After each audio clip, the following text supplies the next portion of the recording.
예, 고맙습니다. 우리 말씀 보겠습니다. 로마서 말씀.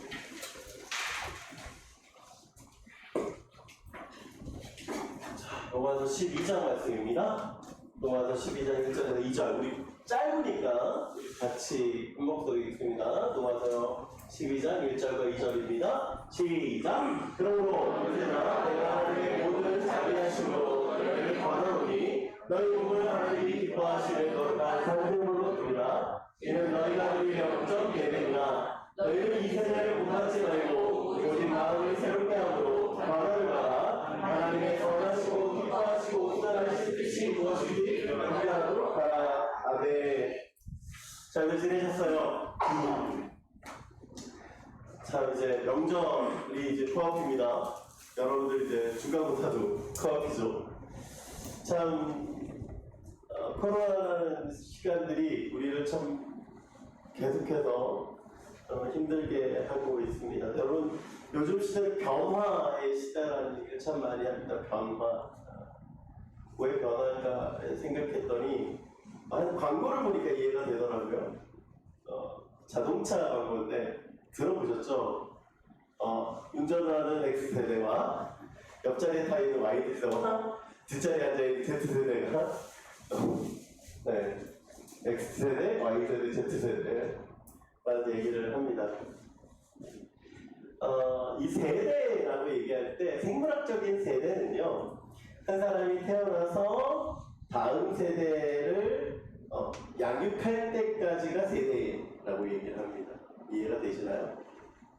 그러니까 사람이 태어나서 그 다음 세대를 마칠 때까지, 죽음이라는 세대를 마칠 때까지가 한 세대라고 얘기하는 게 이제 생물학적 세대. 그리고 또한 그 사회학적으로 세대는 어떤 세대를 얘기하면 여성이 성장해서 그 다음 세대를 이룰 때까지를 사회학적 세대라고 얘기해요. 그러니까 생물학적 세대는 보통 우리의 인류의 수명이라고 얘기하죠. 수명을 얘기하면 그래서 뭐 길게는 100년을 한 세대로 보는 경우가 있고, 그 다음에 한 세대로 얘기하면 한 사람이 태어나서 자라서 출산을 이뤄서 한 세대를 이룰 때까지를 한 기간으로 하면 한 30년을 생물학적인 세대라고 얘기를 합니다. 이건 사회학적인.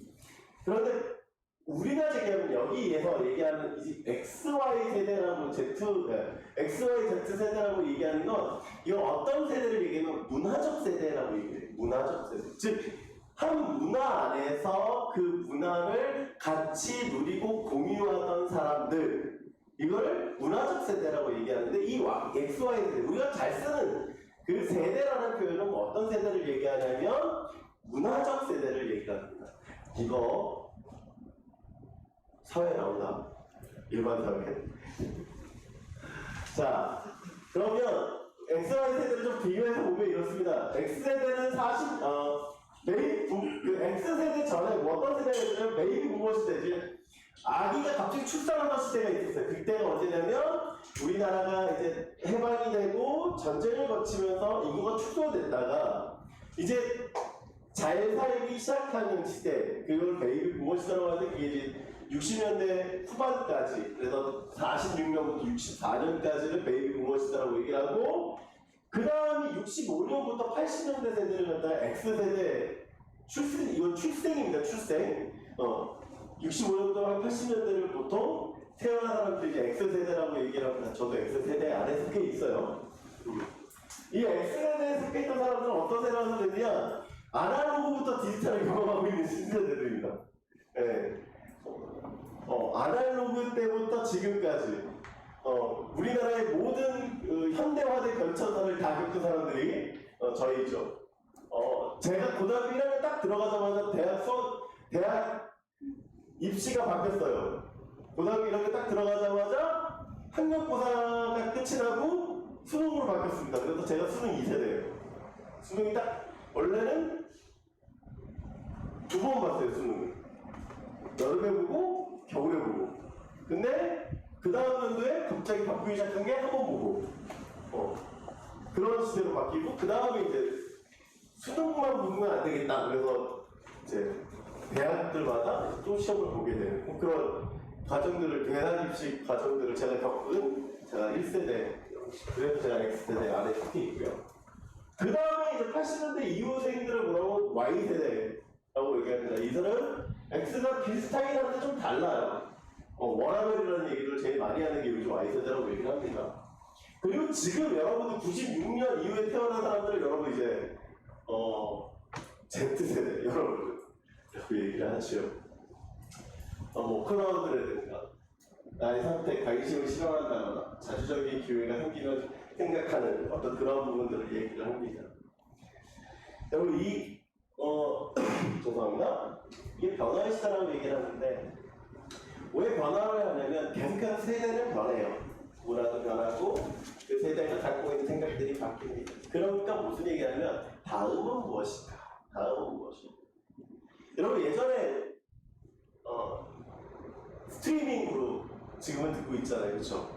근데 스트리밍을 듣고 있어. 근데 그 듣는 태도도 어떻게 달라져요? 처음에는 뭘로 유선 이어폰으로 듣다가 그 다음에 뭘로 바뀝니까? 무선 이어폰으로 듣다가 지금은 아예 이제 코드도 없죠. 완전 무선으로 듣는. 점점 그 다음은 어떻게 들을까? 그 얘기하는 거예요. 그 다음은 뭐 옛날에 LP로 들었다가 테이프로 들었다가 CD로 들었다가 MP3로 들었다가 이제 스트리밍으로 듣고 있는데 어떻게 들을 것인가?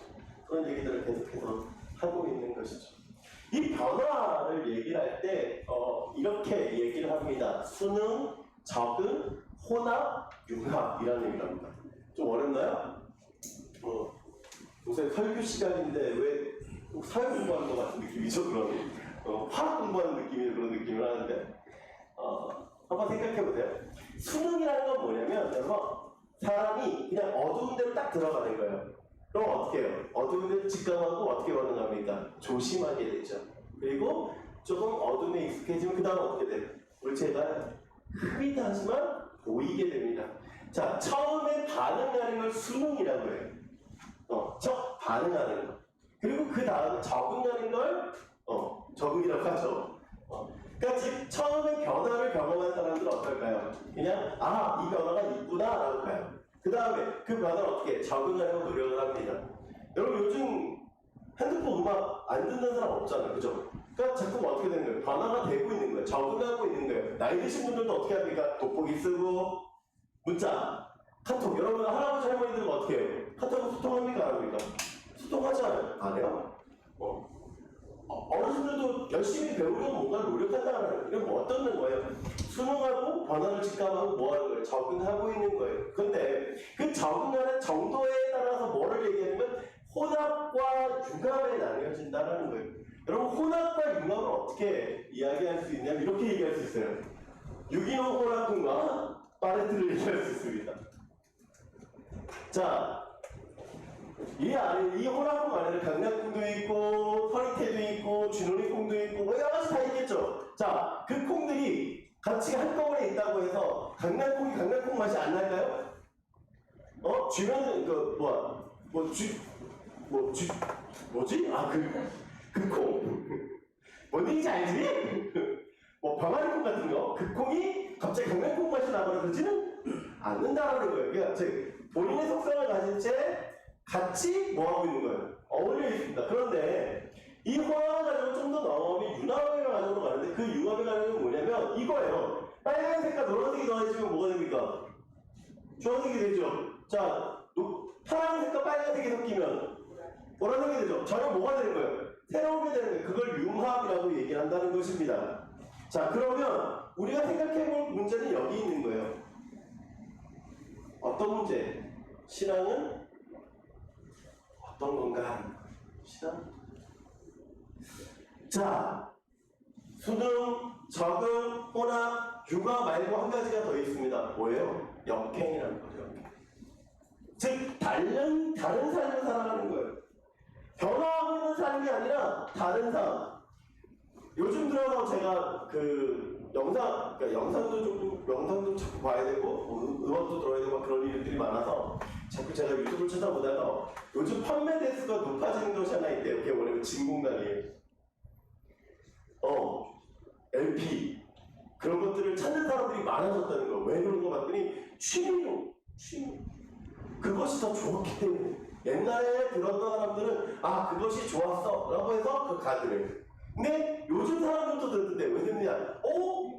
내가 듣는 음악과 뭐가 달라요? 새롭네? 그러면서 간대요. 그러니까 시대적으로 뭐 하는 거예요? 역행하고 있는 거예요. 그러면 신앙인의 삶은 어떤 삶이냐는 거예요. 신앙인의 삶. 수능할 것인가? 적응할 것인가? 혼합할 것인가? 융합할 것인가? 아니면 역행할 것인가? 우리는 어떻게 살아가야 되는가에 대한 고민을 해야 된다는 것입니다. 이 변화의 시대에 오늘 바울이 우리에게 이야기하고 있는 건 무엇이냐라는 거예요. 오늘 바울이 우리에게 이야기합니다. 계속해서 봅시다. 신앙에도 변화는 있습니다. 여러분, 이 로마서 1장부터 9장까지 쭉 오면서 바울이 계속해서 했던 얘기가 무엇인지 아십니까? 우리는 달라졌다라고 얘기해요. 달라졌다. 우리 변화되었다라는 거예요. 어떤 변화? 어떤 변화? 그리스도를 통하여서 십자가의 사건을 통하여서 우리가 그로 말미암아 회복되어졌다라고 얘기하는 것입니다. 1장부터 9장까지 너무 길어요, 그죠? 그래서 짧게 요약되어진 한 성경이 있어서 제가 여러분과 함께 봅니다. 에베소 2장 5절부터입니다.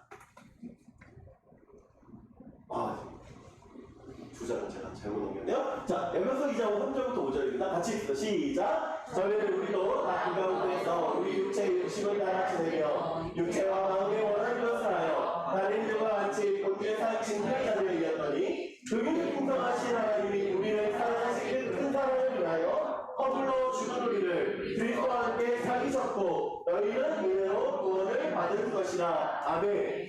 여러분 바울이 뭐라고 얘기하냐면 우리도 똑같다예요. 사실은 우리도 같은 사람입니다. 어떤 사람들?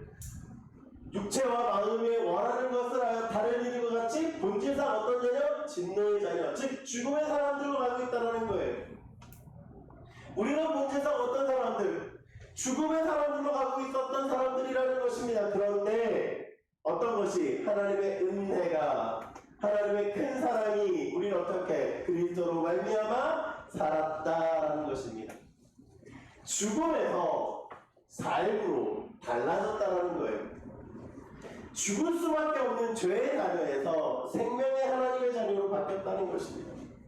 죄의 속박에서 그리스도로 말미암아 자유하게 되었다는 거예요. 하나님의 열심으로 우리가 그 사랑 가운데 누릴 수 있다는 것입니다. 그것입니다. 우리가 뭐가 된 거예요? 변화된 거예요. 달라진 거예요. 죽음을 향해서 달려가던 우리가 이제 생명을 향해서 갑니다. 한계라는 벽 앞에서 좌절하던 우리가 그 죽음이라는 한계를 뛰어넘고 하나님의 기쁨 가운데 살아가는 것입니다. 이제 끝났어! 라고 얘기하는 그 사람들이 뭘 얘기합니까? 영원을 이야기해요. 그렇습니다. 우리의 삶이 달라지고 변화되어져서 회복되어졌다는 겁니다. 우리는 변화되었습니다. 저와 여러분은 변화된 삶을 살아가고 있습니다. 여러분, 변화를 얘기할 때 안데르센 동화에서 가장 많이 예화로 드는 게 있습니다. 어떤 예화냐면 왕자와 거지. 왕자와 거지가 어떻게 됐습니까? 신분이 서로 바뀌었어요. 자, 그런데 처음에 변화됐던 왕자와 거지는, 자, 신분이 달라진 왕자와 거지는 어떻게 살아갑니까? 처음에는 자신의 위치를 잃어버린 채 살아가요. 왕자가 어떻게 행동합니까? 거지처럼 행동해요. 거지가 무엇처럼 행동합니까? 왕자처럼 행동해요. 자, 그 삶을 보면 사람들은 어떻게 얘기합니까? 이상하게만 생각하죠. 이상하게만 생각해요. 왜 저러지? 라고 얘기해요. 근데 점점 어떻게 될까요? 그 일에 익숙해지죠. 여러분, 그렇습니다. 달라졌다면 뭐 해야 되냐면 달라진 삶을 살아야 돼요. 바울이 우리에게 이야기하는 건 무엇입니까? 여러분은 달라졌습니다. 여러분 변화되었습니다. 그렇기 때문에 뭐 해라? 달라진 삶을 살아가십시오라고 얘기하는 겁니다. 그러면 달라진 삶이라는 게 뭐냐라는 거예요. 달라진 삶. 우리가 변화된 삶을 우리가 어떻게 살아야 되느냐라는 거예요. 자, 오늘 12장 1절입니다. 그러므로 형제들아, 내가 하나님의 모든 자비하심으로 너희를 권하노니 너희 몸을 하나님이 기뻐하시는 거룩한 산제물로 드리라. 이는 너희가 드릴 영적 예배니라. 자, 삶이 달라졌습니다. 그리고 달라진 사람이 해야 되는 것, 그것이 무엇이냐면 가장 중요한 것, 예배라는 것. 변화된 우리가 가장 먼저 해야 될 것이 예배라는 거예요. 그런데 왜 변화된 우리가 예배를 먼저 해야 될까? 변화됐다라는 건 뭐라고 얘기했어요? 달라졌다라고 얘기했잖아요. 달라진 삶은요, 일반적인 변화와 그리스도인의 변화는 다르다라는 겁니다. 우리가 달라졌다라고 얘기하니까 뭔가 새롭게 되고 뭔가 놀라움이 되어지고 뭔가 대단해지고 그렇게 얘기를 생각을 합니다. 그런데 우리의 변화는 바뀌는 게 아니라 회복되어집니다. 그러니까 원래 우리가 가지고 있었던 모습으로 돌아가는 거예요. 돌아가는 거예요. 즉 우리의 변화는 달라짐이 아니라 회복되어지는 것입니다. 여러분, 하나님께서 우리를 창조하셨습니다. 우리는 누구의 거예요? 하나님의 것입니다. 그런데 아담이 죄를 범하였으므로 뭐가 되는 거예요? 우리가 죄의 자녀가 됐어요. 그래서 하나님께서 그리스도를 통해서 뭘 해결하게 합니까? 죄의 문제를 해결하게 합니다. 죽음이라는 문제를 해결하게 합니다. 그래서 우리는 어떻게 되는 거예요? 죽을 수밖에 없는 죄의 자녀에서 새롭게 되어져서 하나님의 자녀로 되어지는 것이 아니라 하나님께로부터 주어진 것을 다시금 회복되어진 상태로 가게 하는 겁니다. 즉 하나님의 자녀로서 다시금 돌아가는 거예요. 그렇다면 하나님의 자녀로서 해야 되는 가장 큰 것이 무엇이냐면 이거예요. 변화되었지만 변함이 없어야 되는 것, 그것은 뭐? 예배. 11년 예배입니다. 예수님께서 우리에게 이렇게 얘기하세요. 아버지께 양되게 예배하는 자들은 영광스러운 예배할 때가 오나니 거기 이때라. 아버지께서는 자기에게 이렇게 예배하는 자들을 뭐한다? 찾으시느니라. 즉 우리 안에 무엇이 있어야 돼요? 예배가 있어야 돼요. 예배. 세상 사람들은 예배 몰라요. 세상 사람들 예배 몰라요. 자꾸 교회 왜 모이니? 그쵸? 코로나 때문에 교회 왜 모이네? 안 모여도 되지 않냐고. 맞아요. 우리가 있는 자리에서 예배하는 건 중요합니다. 그런데 우리가 모여있는 이 자리에서 예배하는 것도 중요해. 왜? 예배가 중요하기 때문에. 이 자리에 있느냐 없느냐의 문제가 아니에요. 예배가 중요한 거예요, 우리한테는.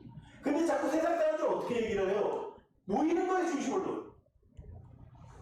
모이는 거에 중심을 둬요. 내가 온라인으로 예배하고 있습니다. 예배하는 거예요. 내가 이 자리에서 예배하고 있으니 예배하고 있는 거예요. 뭐가 중요한 거예요, 우리한테는? 예배가 중요한 거예요. 근데 세상 사람들은 뭐가 중요한 거예요? 보여지는 거 중요한 거예요. 그러니까 세상은 예배를 모릅니다. 오직 누구만 아는 거예요? 구원받은 자들만 아는 거예요. 여러분, 이사야 43장에 보면 이렇게 설명하십니다. 이 백성 내가 나를 위하여 지었나니 나를 찬송하게 하려고 합니다. 하나님께 창조하신 목적이 무엇이라고요? 찬송, 예배. 하나님의 창조 목적이 예배. 하나님의 창조 목적이 다른 곳에 있는 게 예배예요. 하나님께서 인간을 창조하신 목적이 무엇입니까? 소유리 문답 1번을 보면 이렇게 질문합니다. 사람의 제일 대적 목적이 무엇입니까? 사람의 제일 대적 목적은 하나님을 영화롭게 하고 영원토록 그를 즐거워하는 것입니다. 즉 뭐예요? 예배. 다른 곳에 있는 게 아니에요. 예배하는 거예요. 영화롭게 한다는 건 무슨 의미입니까? 높이는 거예요. 높이는 것, 찬양하는 것입니다. 그것이 무엇이냐면 예배라는 거예요. 바울은 계속해서 우리에게 뭘 얘기하냐면 예배다라는 거예요. 우리가 드려질 뭐다? 예배다.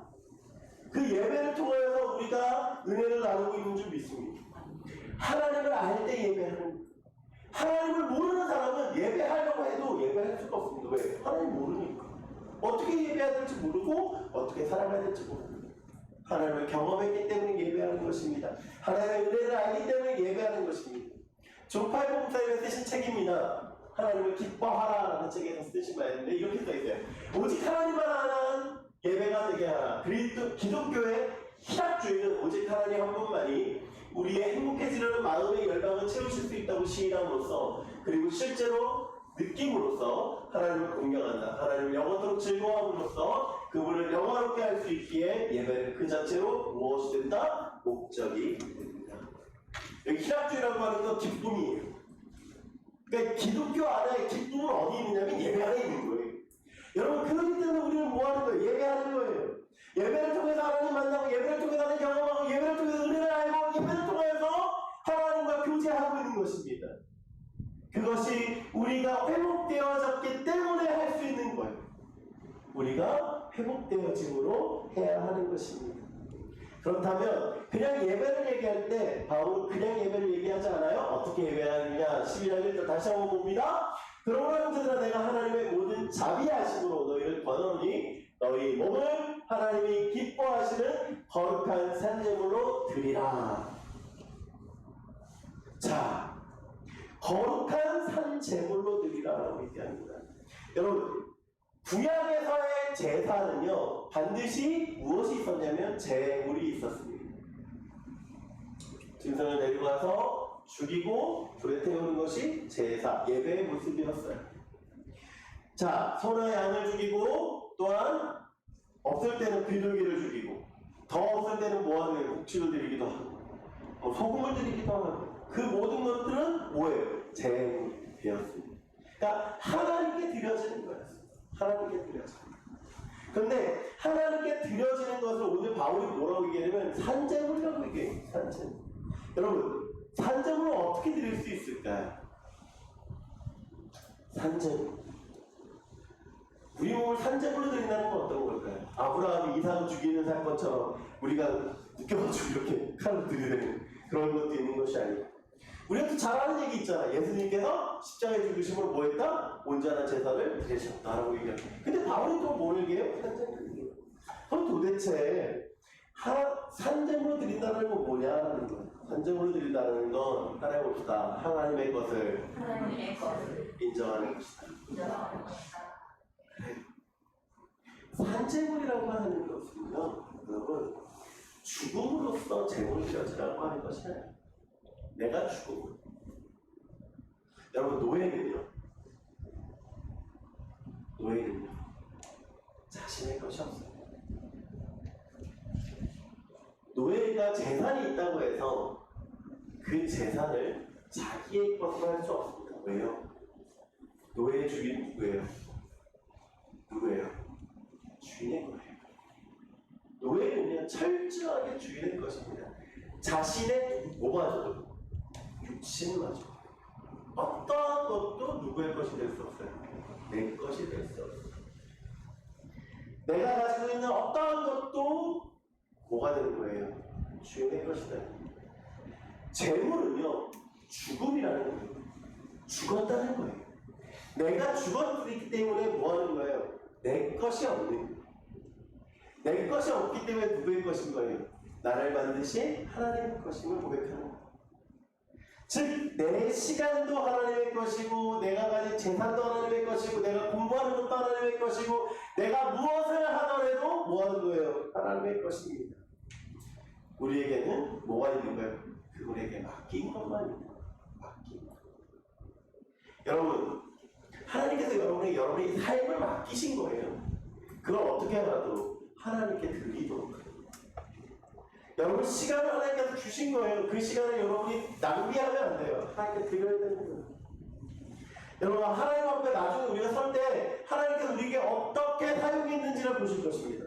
그리고 그것을 통하여서 하나님께서 어떠한 모습으로 우리에게 축복하실지.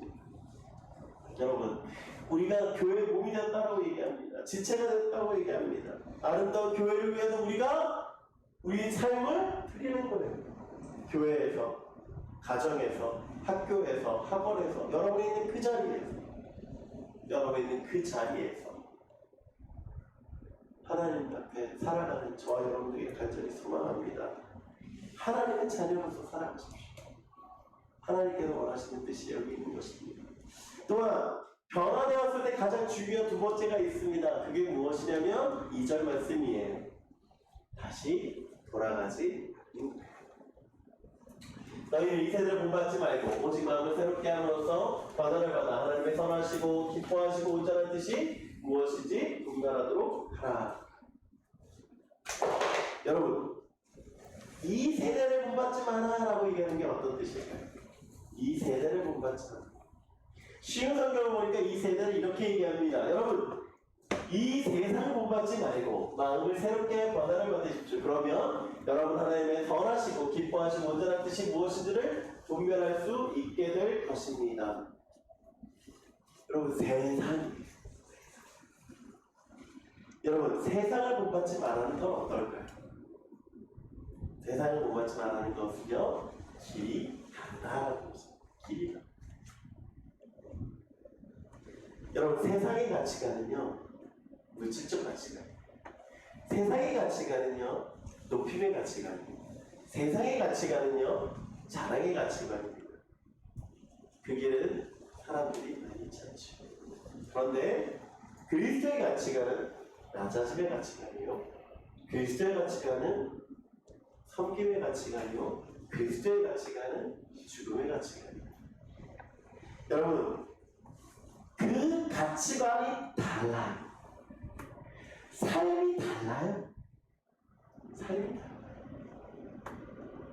단순히 이단의 가르침이나 잘못된 것만을 이야기하는 것이 아니라 세상이 가지고 있는 귀한 것, 세상이 가지고 있는 좋은 것, 세상이 가지고 있는 것과는 그리스도인의 삶은 뭐한 것이다? 다르다는 것이에요. 그들과 달라지기 위해서 필요한 것이 무엇입니까? 변화예요. 그리스도의 달라짐을 위해서 필요한 것이 무엇입니까? 하나님의 뜻이에요. 여러분 뭐라고 얘기합니까? 마음을 새롭게 하여서 뭐해라? 변화를 받아라. 마음을 새롭게 해서 변화를 계속해서 변화하는 거예요. 계속해서 달라져가는 겁니다. 아니 목사님 변화하지 말라면서 맞습니다. 변화하지 않지만 뭐를 해야 되는 거예요? 성장해야 되는 거예요. 그 변화 가운데 계속 나가서 뭐하는 거? 하나님의 선하시고 기뻐하시고 온전한 뜻이 무엇인지를 깨달아 아는 거예요. 그렇게 어떻게 살아가는 거? 하나님의 뜻대로 살아가는 거. 어떻게 할 수 있을까? 아니 목사님 그 일을 어떻게 할 수 있어요? 이렇게 할 수 있습니다. 성령의 인도하심을 따라.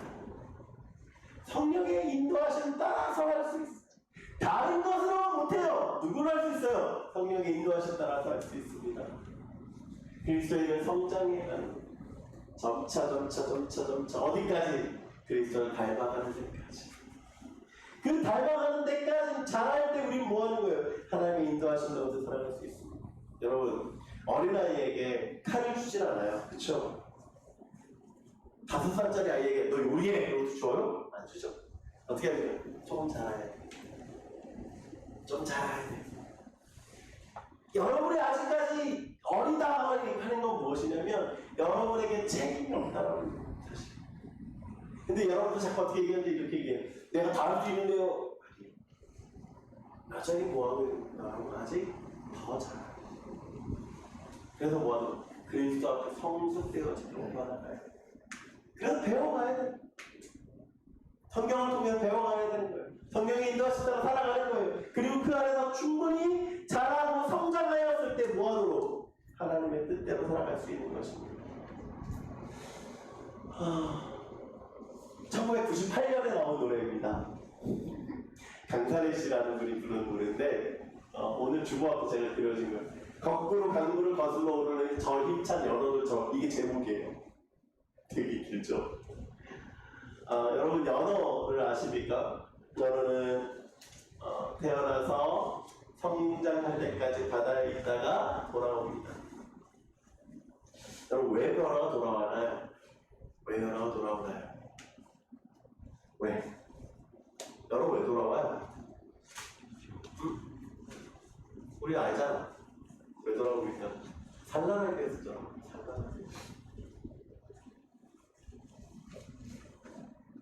산란하기 위해서. 강으로 올라가는 연어는요, 자신의 죽음을 알고, 자신이 산란하고 나면 죽을 거야. 또한 모두 알까요? 강이라는 새로운 환경에서 죽음을 위협이 있다는 걸 알아요. 그런데 여러분 그냥 오는 것도 아닙니다. 그냥 오는 것이 아니라 계속해서 그 연어는 뛰어오릅니다. 그 강의 변화도 뛰어오르고 그 강이 달라짐도 뛰어오르고.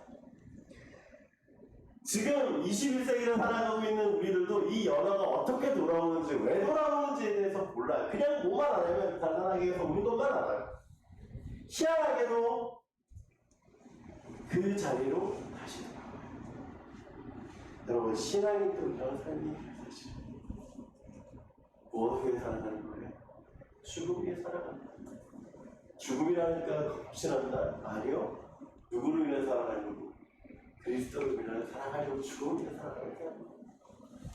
가는 것으로 올라가는 거예요. 죽음이라는 거, 위험이라는 거, 어려움이라는 거, 것으로 올라가는 거예요. 어디까지? 그리스도의 뜻대로 살아갈 때까지. 위협이 없어가 아니라 위협이 있으나 살아가는 거죠. 제가 한 글을 봤어요. 죽음으로 살아가는 삶이 아니라 생명으로 살아가는 삶으로 거슬러 올라가야 됩니다. 죽은 물고기는 물의 흐름대로 흘러가지만 살아있는 물고기는 물의 흐름을 영유하며 헤엄칠 수 있습니다. 예, 신앙인은 이런 삶을 살아가는 겁니다. 그냥 흐름대로, 변화의 흐름대로, 세상의 흐름대로 하는 것이 아니라 역행하는 삶을 살아가는 거예요. 자신의 것을 가지고 있죠. 신앙인은 어떤 삶이냐면 이런 삶입니다. 잠수하는 삶도 아니고요. 우리를 걸어가는 삶도 아닙니다. 어떤 삶이에요? 수영하는 삶이에요. 수영하는 삶. 세상이라는 물과 하나님의 나라라는 그 세상 밖에서 그 안에서 헤엄치는 거예요. 잠수하는 게 아니에요. 그리고 어떻게? 끝내 끝까지 도착한 이후에 하나님의 영광을 드러내는 삶을 살아가는 것입니다. 여러분, 이런 삶을 살기를 원합니다. 하나님께서 여러분을 향한 그 사랑이 나타나기를 소망합니다. 세상에 역행하며 살아가시다. 기도하겠습니다. 사랑하는 하나님 감사합니다. 오늘 말씀을 통해서 깨닫게 하시니 감사합니다. 세상은 우리를 조용히 흘러가라고 얘기합니다. 그러나 하나님은 우리를 세상에 역행하라고 얘기합니다. 하나님 그 말씀에 순종하게 하시고 세상을 역행할 때 우리에게 기쁨과 행복이 있음을 깨닫게 하여 주시옵소서. 주님 사랑합니다. 거룩한 제물로 드려지는 우리의 삶이 되게 하여 주시옵소서. 감사드리며 사랑이 많으신 우리 주 예수 그리스도의 이름으로 기도드립니다. 아멘. 우리 다 같이 예물 드리며 주를 위한 이곳을 신앙하겠습니다.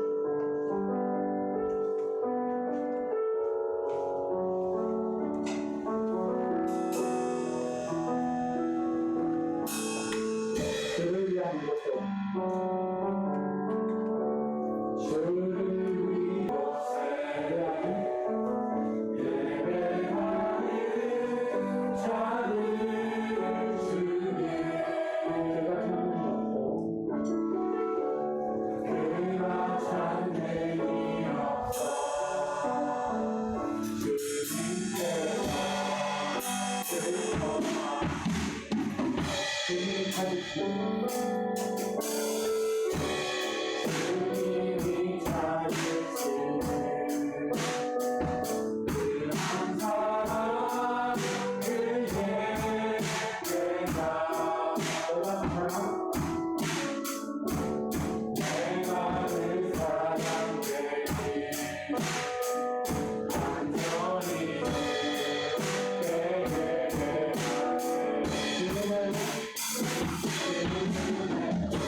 하나님 나라가 아무것도 없었습니다. 기도하겠습니다. 하나님 감사합니다.